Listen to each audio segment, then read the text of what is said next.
video pembelajaran Seni Budaya kelas 11 bareng Ibu Novi dan Ranti. Iya.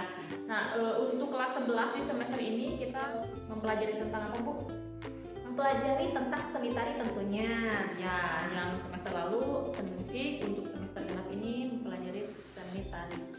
Nah, untuk pembahasan di video saat ini itu tentang konsep, teknik, dan prosedur dalam berkarya tari kreasi. Untuk lebih jelasnya, terus ikuti videonya sampai selesai. Jangan putus, jangan dibiarkan begitu saja, tapi harus dilihat baik-baik. Nah, kita bahas langsung ya. Karya tari adalah sebuah produk masyarakat.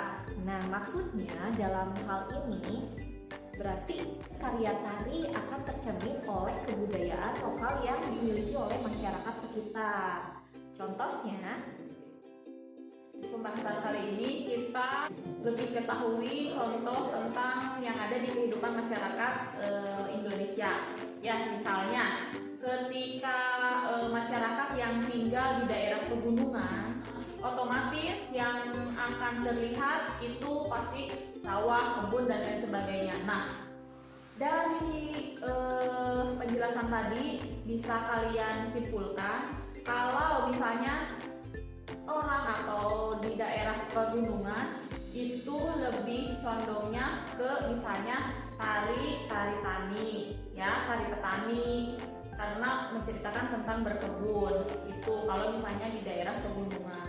Lalu untuk di daerah laut pesisir pantai, pastinya dari kehidupannya nelayan dan lain sebagainya ya. Contohnya misalnya tari nelayan gitu. Itu merupakan contoh tarian yang memang diambil dari kebiasaan masyarakat sekitar gunung dan laut. Contoh yang dijelaskan tadi dari contohnya misalnya tari petani dan tari nelayan itu butuh proses lagi sebelum menjadi sebuah karya tari ya, atau sebuah tarian. Tidak semata-mata tari petani hanya pancul saja dan menanam benih saja. Lalu juga nelayan hanya menabur jaring saja, tidak. Tapi sebelumnya ada pengolahan terlebih dahulu agar mengandung nilai seni dan nilai estetis. Yang pertama ada stilatif, yaitu digayakan untuk memperindah. Jadi bukan pacul begini tapi diperindah, yaitu distilatif. Dan selanjutnya, Bu, ada yang namanya distorsif. Distorsif itu yaitu merombak si gerakannya, itu tetap menjadi apakah lebih indah atau lebih sederhana, bisa seperti itu. tuh, jadi tidak hanya Apa adanya ya, yang adanya, tapi harus dibuat menjadi memiliki nilai seni yang tinggi. Begitu.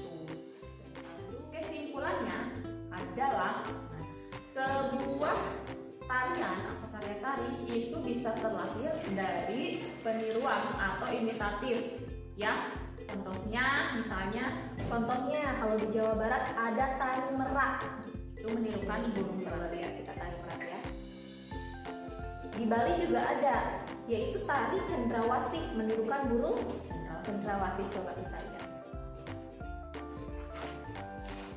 Nah, dari pengamatan tersebut kita bisa memberi kesimpulan ya bahwa tari dapat tercipta dari Yang pertama itu di peniruan, sudah dijelaskan ya, peniruan terhadap hewan, terhadap perilaku manusia dan alam. Tadi peniruan tari merak itu menirukan burung merak, cendrawasih dan lain sebagainya. Lalu bertani itu bisa menjadi tari tani. Dan selanjutnya yang kedua adalah perwujudan dari tokoh. Misalnya kalau di tokoh pewayangan ada yang namanya Sukandi, ada Hanoman, ya benar ya. Nah, itu bisa ditirukan menjadi sebuah gerakan tari. Yang ketiganya ada mengacu pada lagu. Jadi hanya sekedar mengikuti alunan lagunya seperti apa. Nah, Oke, itu tadi merupakan konsep dan prosedur dalam berkarya tari kreasi. Mudah bisa dipahaminya. terima kasih sudah bergabung bersama kami Ya, dan sampai ketemu di materi berikutnya ya. Kalau ada yang mau bertanya boleh langsung ketik aja di kolom komentar. Jangan lupa di like, komen, dan subscribe. Akhir kata kami ucapkan wassalamualaikum warahmatullahi wabarakatuh. Bye.